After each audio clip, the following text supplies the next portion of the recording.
2025년 3월 9일 매일 말씀을 함께 합니다. 오늘 하나님께서 우리에게 주시는 말씀은 마가복음 1장 14절로 15절 말씀입니다. 요한이 잡힌 후 예수께서 갈릴리에 오셔서 하나님의 복음을 전파하여 이르시되 때가 찼고 하나님의 나라가 가까이 왔으니 회개하고 복음을 믿으라 하시더라. 아멘. 사도행전을 한마디로 요약하면 성령이 제자들에게 임하여 그들이 능력을 받아서 예루살렘과 유대와 사마리아와 땅끝으로 복음의 증인으로 흩어진 이야기입니다. 그렇다면 땅끝까지 이르러 내 증인이 되리라 라고 했는데 무엇의 증인일까요?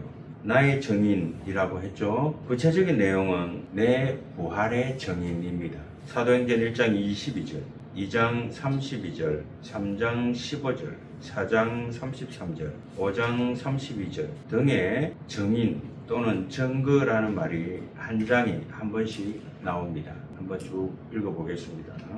사도행전 1장 22절입니다.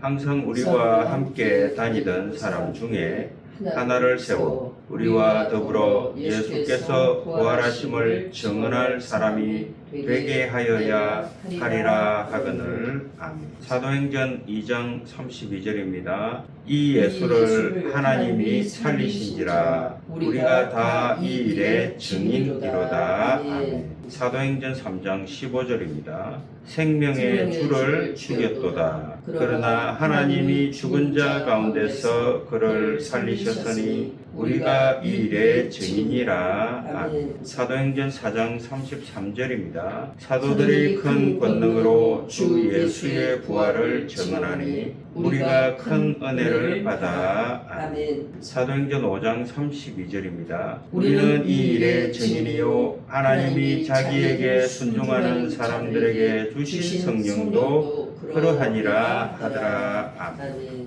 이것은 다름 아니라 부활의 증거이고 증인입니다. 여기서는 십자가가 약간 약화됩니다. 구체적으로 부활의 증인이 된다. 무슨 말일까요? 이것은 사도행전 2장부터 5장에 걸쳐서 이어지는 베드로의 설교를 통해서 반복적으로 나타납니다. 그것은 바로 너희가 십자가에 못 박아 죽인 예수를 하나님이 다시 살리셔서 우리의 주와 그리스도가 되게 하셨다라는 것입니다. 이것은 베드로의 설교에 의해서 반복해서 선포되는 메시지입니다. 그러므로 예수의 증인이 된다는 것은 예수의 부활의 증인이 된다. 사도행전의 사도들이 전한 이 복음의 핵심은 바로 부활입니다. 그런데 문제는 그 부활의 복음, 이 복음의 핵심성을 우리가 신봉하고 있는 이 십자가의 복음이 다 담아내지 못하고 있다는 사실입니다. 십자가 속죄의 복음의 문제를 한 가지 더 제기하면 예수님의 공생애가 우리 구원과 아무런 관련이 없을까요? 십자가 복음에는 예수님의 공생애와 아무런 관련이 없어 보입니다. 왜냐하면 십자가는 예수님의 마지막 일주일, 더 좁히면 마지막 하루를 담고 있기 때문이죠. 만약에 그렇다면 복음서의 절반 또는 3분의 2가량이 이 십자가를 제외한 부분인데 이런 부분들은 아무런 의미 없는 부분이 될 수 있다는 것입니다. 복음서에는 대속 사상이 들어가 있습니다. 마가복음 10장 45절이죠. 인자가 온 것은 섬김을 받으려 함이 아니라 도리어 섬기려 하고 자기 목숨을 많은 사람의 대속물로 주려 함이니라. 아멘. 이 마태복음과 마가복음에 대속 사상이 들어가 있습니다.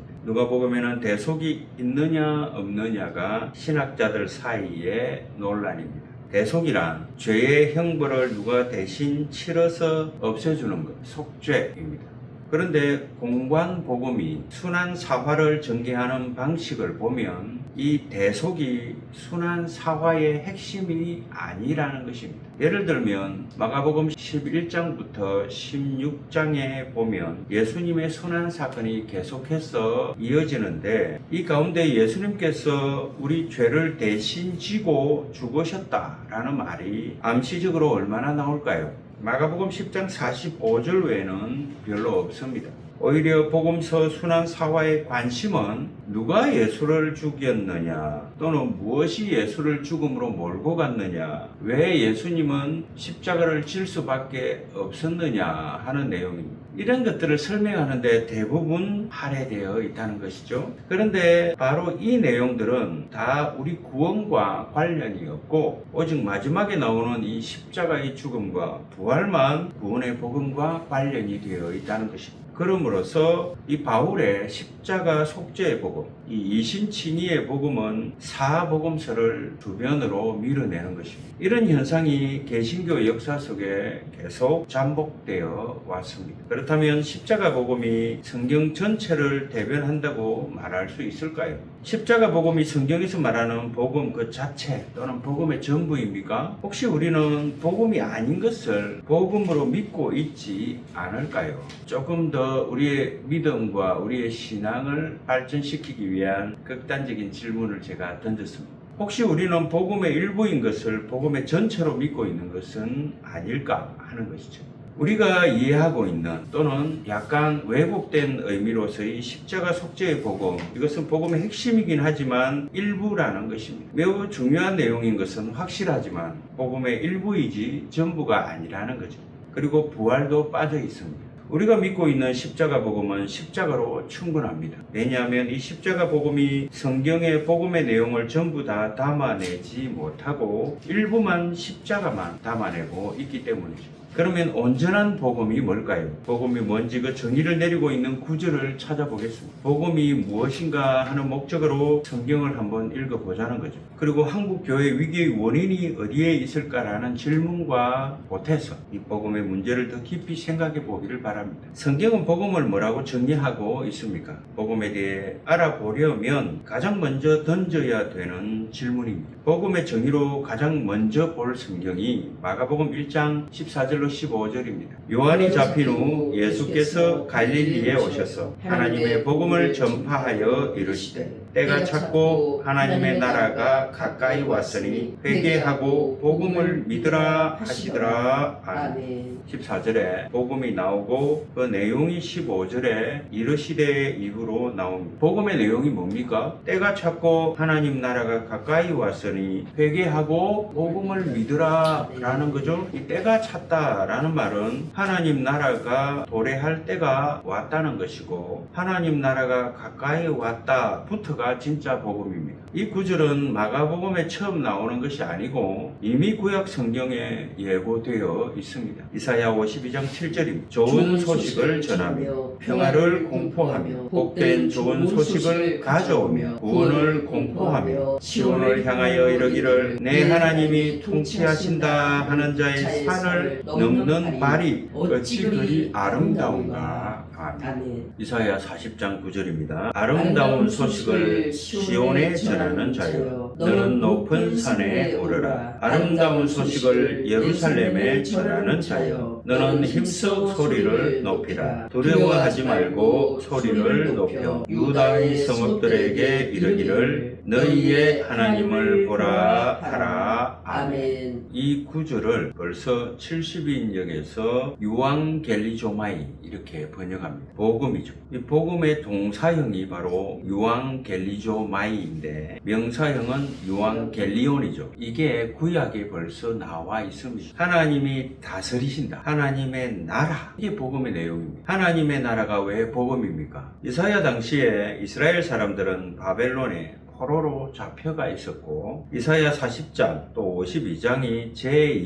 이사야 시기로 봤을 때 포로 상태로부터 해방이 되었기 때문에 복음이고 기쁜 소식이다 이 말이죠. 이렇게 볼 때 하나님 나라 복음이란 뭘까요? 하나님 나라라는 말은 사전적으로 왕이 되신다, 주가 되신다, 다스리신다 이런 뜻입니다. 왕이 되신다는 이 나라라는 말의 사전적인 뜻이 왕이 된다라는 거죠. 하나님의 나라는 하나님이 주가 되시고 하나님이 다스리신다는 말입니다. 그럼 하나님의 나라가 온다는 말은 하나님이 오셔서 통치하신다. 이게 복음이죠. 이 복음을 믿는다는 것은 하나님의 통치를 받아들인다. 이런 뜻이죠. 하나님이 주가 되심을 받아들이고 하나님께서 내 삶의 실제적인 주인이 되시게 하는 것. 이것이 복음을 믿는 것입니다. 이것은 지식이 아니에요. 우리가 알고 있는 어떤 상식도 아니고 내 감정의 동의를 이끌어내는 것도 아닙니다. 구원은 그 결과로 하나님이 우리의 주님이 되시고 우리는 하나님의 백성이 되는 겁니다. 이게 구원이에요. 그러면 회개는 뭡니까? 동전의 양면 같습니다. 하나님을 주님으로 모신다는 얘기는 우리가 그 전에 하나님이 아닌 것들을 주로 모시고 살았다라고 하는 것이고 그 주를 버리고 이제 하나님께로 전향하는 것입니다. 죄의 지배로부터 떠나는 것이 회개이며 하나님이 나의 주가 되심을 받아들이는 것이 믿음이다. 아멘. 이 말이죠. 천국과 하나님 나라의 관계를 잠시 말씀드리면 천국은 하나님 나라의 한 양상입니다. 하나님의 나라가 지금 이미 시작되었지만 아직 완전히 이루어지지 않았다는 거죠. 하나님의 나라가 완전히 이루어진 상태가 천국입니다. 그러므로 천국은 하나님 나라의 한 양상이며 완성입니다. 이것이 복음서에 담겨 있는 그리고 구약 성경으로부터 예고된 복음입니다. 그러면 바울의 복음은 어떤 것일까요? 바울 서신에 바울이 복음을 정의하고 있는 구절들이 몇 개 있습니다. 바울 서신에 보면 복음은 이것이다 라고 명확하게 나와 있지는 않지만 바울이 복음을 설명하고 있다고 볼 수 있는 여러 구절이 있습니다. 바울이 가장 의도적으로 복음을 정의한 곳은 로마서 1장 1절로 4절 말씀입니다. 로마서는 바울이 로마 교회에 보낸 편지인데 로마 교회는 바울이 세운 교회가 아니죠. 바울은 아직 로마에 가본 적도 없습니다. 그런데 그 교회에 스바나, 지금의 스페인으로 가는 선교 후원을 요청해야 되는 상황에서 바울이 자신이 누군지를 소개를 해야 하는데 바울은 자신이 전하는 복음을 자기와 함께 소개한다는 거죠. 로마서 1장 1절입니다. 예수 그리스도의 종 바울은 사도로 부르심을 받아 하나님의 복음을 위하여 택정함을 입었으니 아멘. 편지를 복음으로 시작하죠. 2절부터는 관계 대명사로 1절에 나오는 복음의 내용을 5절까지 쭉 설명합니다. 이것은 바울이 아직 자기를 모르는 사람들에게 복음을 설명하기 위해 정리한 문장이기 때문에 상당히 정성을 들여서 썼을 것입니다. 복음에 대해서 바울이 하고 싶은 내용을 가장 잘 보여주는 본문이다 라는 거죠. 로마서 1장 2절입니다. 이 복음은 하나님이 선지자들을 통하여 그의 아들에 관하여 성경에 미리 약속하신 것이라. 아멘. 바울의 복음은 바울이 만들어낸 것이 아닙니다.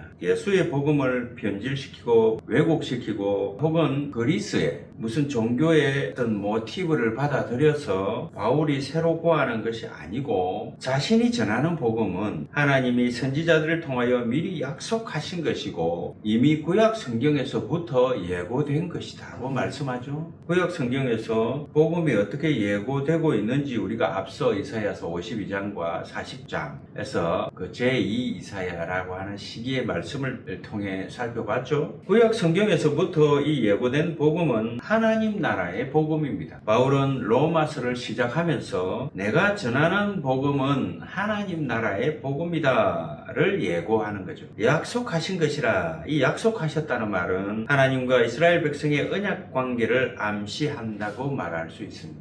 언약 관계는 시내산 언약으로 인해 하나님은 이스라엘의 전적인 보호자가 되시고 이스라엘은 하나님만 유일신으로 섬기고 이 율법을 지키기로 약속한 것입니다. 이런 언약 관계에서 믿음은 뭘까요? 우리가 오늘날 믿음이라고 하면 어떤 교리에 대해서 동의한다 이런 의미로 사용하고 있습니다만은 구약의 이 믿음은 에메트 또는 에무나 라고 하는데 이것은 faithfulness, 즉 신실함이라는 뜻입니다. 진실함, 성실함이 원래 믿음이라는 단어의 원래 의미라는 거죠. 그래서 믿음이란 말은 언약에 대한 성실함이지 어떤 지적인 동의가 아닙니다. 하나님께서 그 언약에 대한 책무를 다하시는 것입니다. 그러면 하나님은 신실하신 하나님이 되신다는 거죠. 또 이스라엘이 언약상 하나님께 해야 할 일을 다 하는 것. 언약 상대인 인간의 성실함 또는 믿음, 그 언약적 신실함이 믿음이라는 거죠. 한 번 더요. 이 언약의 상대인 인간의 성실함 또는 믿음 또는 그 언약적 신실함, 이게 믿음입니다. 하나님께 해야 할 일을 다 하는 거, 이게 믿음이라는 거죠. 그러면 의는 무엇입니까? 이 결과로 완전한 언약 관계가 형성되어 있는 것이 의로움이죠. 우리는 의로움 이러면 성품적인 의로움으로 이해합니다. 사람이 정의롭고 이런 걸 의롭다 이렇게 생각하죠. 죄 안 짓고 착한 일 많이 하고 남을 돕고, 이걸 정의의 사도 이렇게 우리가 영화 같은 데 보면 나오잖아요. 이걸 우리는 의롭다 이렇게 생각할 수 있습니다. 예를 들어 요업을 보세요. 요업은 당대의 의인이라 그러면 요업의 마음에 죄악된 성품이 하나도 없었을까요? 또 요셉도 의인이다 이렇게 성경에 나옵니다. 요셉의 마음에는 아무런 폭력도 없고 자기가 아무리 두들겨 맞아도 상대를 미워하지도 않고 죄성이 하나도 없다는 의미일까요? 그게 아니라 하나님과 완전한 계약 관계, 언약 관계에 있다 이런 뜻입니다. 언약적 개념으로 의롭다 이렇게 이해를 해야 한다. 이런 뜻으로 볼 때 믿음으로 의롭게 된다라는 말은 언약적인 신실함을 통해서 온전한 언약 관계가 맺어진다 이런 뜻입니다. 하나님 나라란 무엇입니까? 하면 포로로 잡혀가 있는 이스라엘에게 이사야가 예고합니다. 하나님께서 오셔서 너희를 다스리신다. 하나님께서 오셔서 통치하신다. 바벨론이 더 이상 못 다스린다. 이게 복음이라는 거예요. 여기서 하나님께서 오신다라는 말은 언약 관계에서 보면 돌아오신다 이런 뜻입니다. 언약적 신실한 관계에서 하나님은 이스라엘에게 늘 신실하셨습니다. 그러나 이스라엘은 하나님께 신실하지 못했습니다. 그래서 불의한 이런 말이 나오죠. 자꾸만 다른 신을 따라갑니다. 출애굽한 이후에 계속 바로를 따라가려고 했고, 여기서 말하는 신은 부처나 이 마호메트가 아니라 출애굽 그 시대의 바로 왕을 의미하는 것입니다. 그래서 바로를 섬기지 말고 하나님을 섬겨라 이런 얘기죠. 가나안에 들어가서는 바알신을 따랐습니다. 바알신이 먹고 사는 문제를 해결해주는 농경신이었기 때문이죠. 이스라엘 왕국이 건립된 다음에는 강대국의 신들을 따라갔습니다. 계속해서 다른 신들을 따라 살았다는 거죠. 하나님께서 예언자들을 보내서 돌아오라 이렇게 계속 호소하는데 쉽게 안 돌아옵니다. 그래서 이스라엘이 결국 멸망했죠. 하나님이 이스라엘을 떠나버린 것입니다. 이스라엘이 일방적으로 시내산 계약을 파기해버리고 하나님은 이스라엘을 보호해 주실 의무가 사라진 것입니다. 그 결과 바벨론 포로가 되고 말았죠. 이렇게 떠나셨던 하나님께서 다시 돌아오신다 라는 뜻입니다. 다시 돌아오셔서 너희의 주님이 되신다 라는 것이 하나님이 오신다, 하나님 나라의 복음이다 라는 뜻입니다. 그리고 이 로마서 1장 3절에 보면 복음에 관한 설명을 계속 이렇게 이어갑니다. 그의 아들에 관하여 말하면 육신으로는 다윗의 혈통에서 나셨고, 예수께서 다윗의 혈통에서 나셨다는 말은 그분이 왕이고 메시아라 뜻입니다. 그리고 로마서 1장 4절이죠. 성결의 영으로는 죽은 자들 가운데서 부활하사 능력으로 하나님의 아들로 선포되셨으니 곧 우리 주 예수 그리스도시니라. 아멘. 하나님의 통치권을 대행하는 하나님의 아들로 선포되셨다 이렇게 번역할 수 있습니다. 어쨌거나 그분이 왕으로 선포되었다는 뜻입니다. 바울의 복음은 예수님께서 우리의 왕이 되시고 예수께서 우리의 통치자가 되시고 우리의 주님이 되셨다라는 뜻입니다. 그래서 뒤에 이어지는 이 내용이 곧 우리 주 예수 그리스도시니라. 여기서 이 주라는 말이 하도 자주 나오니까 우리가 무의미하게 읽는 습관이 있는데, 이 주라는 말이 바로 복음의 핵심입니다. 예수님은 우리의 주님이시다. 예수님은 우리의 통치자이시다. 예수님께서 하나님의 나라를 이어받아서 하나님 나라의 통치자가 되셨다. 이것이 바울의 복음입니다. 바울의 복음도 하나님 나라의 복음이라는 뜻입니다. 둘 사이에 차이가 있다면 사복음서에서 예수님은 하나님의 나라를 선포하는 분이셨다면 바울의 복음에는 예수는 하나님 나라를 이어받은, 하나님의 통치권을 이어받은 통치자로 선포되는 분, 그 차이입니다. 이런 미세한 차이는 전체적으로 보자면 복음서의 복음이나 바울 서신의 복음은 하나님의 나라가 복음의 핵심이다 라는 점에서는 동일하다는 거죠. 바울의 복음도 하나님 나라의 복음이다 라는 것입니다. 이 사실을 이어지는 5절에서 확인할 수 있습니다. 로마서 1장 5절입니다. 그로 말미암아 우리가 은혜와 사도의 직분을 받아 그의 이름을 위하여 모든 이방인 중에서 믿어 순종하게 하나니. 아멘. 믿어 순종하게 한다 라는 말은 이 헬라어 원문에 보면 믿음의 순종에 이르게 하나니 이렇게 되어 있습니다. 이신칭의의 복음으로 이해를 해보자면 믿은 다음에 순종이 오는 것입니다. 그래서 개역 성경에 보면 믿어 순종케 하나니 이렇게 번역이 되어 있죠. 그러나 우리가 지금 로마서 1장 2절로 4절까지 배운 이 바울의 복음의 관점에서 보면 믿음은 곧 순종입니다. 복음은 예수님이 우리의 주님이 되시게 하는 것이고 그렇게 되면 우리가 순종하는 것입니다. 그러니까 예수를 믿는다는 말은 예수께 순종한다 이런 말과 똑같죠. 예수님을 나의 아도나이 주님으로 받아들인다는 거죠. 그러므로 믿음, 순종 같은 말입니다. 한마디로 말하면 믿은 다음에 순종이 따르는 게 아니고 믿은 다음에 믿음대로 사는 게 아니고 정확히 말하면 믿는 것 자체가 순종하는 것입니다. 믿음과 순종이 같은 말이라는 뜻이죠. 믿음과 삶이 동의어라는 뜻입니다. 이것이 바울의 복음이고 예수님의 복음입니다. 바울의 복음도 지적인 동의가 아니고 하나님 나라의 복음이라는 뜻이죠. 계속해서 그것을 확인해 주는 구절이 로마서 10장 9절로 10절입니다. 내가 만일 내 입으로 예수를 주로 시인하며 또 하나님께서 그를 죽은 자 가운데서 살리신 것을 내 마음에 믿으면 구원을 받으리라. 사람이 마음으로 믿어 의에 이르고 입으로 시인하여 구원에 이르느니라. 아멘. 내가 만일 내 입으로 예수를 주로 시인하고 또 하나님께서 죽은 자 가운데서 그를 살리신 것을 내 마음에 믿으면 구원을 받는다라고 하죠. 시인하면 구원받는다는 것. 믿으면 구원받는다는 것. 그래서 사람이 마음으로 믿어서 의에 이르고, 그렇죠? 믿어서 의에 이른다는 말이 나옵니다. 믿음은 순종이라고 했죠.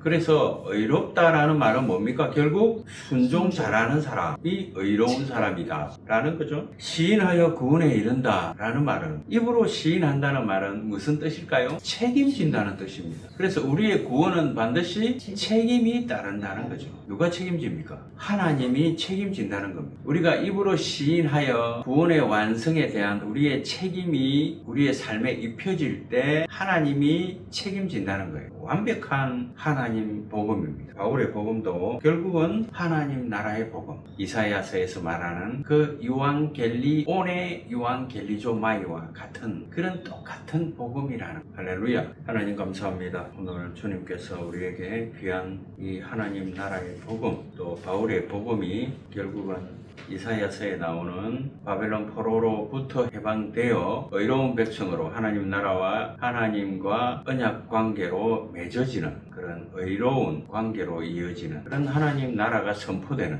또 하나님께서 주가 되시고 하나님이 통치하시는 관계로 회복시키는 것이 복음인 줄 믿습니다. 하나님, 우리도 복음이 저 먼 곳에 있고 딴 나라에 있는 것이 아니라 바로 하나님께서 돌아오심을 믿고, 또 하나님이 우리의 인생의 주인이 되심을 믿고, 또 하나님께서 우리에게 주문하는 하나님 나라의 백성답게 살아가야 할 만한 이 시대의 율법을 우리가 순종하는 것이 복음을 믿는 것임을, 또 믿음임을, 또 하나님 나라의 복음을 입으로 시인하는 것임을 믿습니다. 하나님, 오늘 귀한 말씀을 주시고 신학적으로 굉장히 복잡한 이야기를 간단하게 간략하게 그러나 의미 깊게 소개해 주시고 가르침 주시니 감사합니다. 이 말씀을 마음 깊이 묵상함으로 조금 더 익어가는 믿음의 의인들이 되게 하옵소서. 숙성시켜가는, 숙성되는, 우리 안에 믿음이 더욱 숙성되는 믿음의 일꾼들 되게 하옵소서. 예수님의 이름으로 기도합니다. 아멘. 아멘.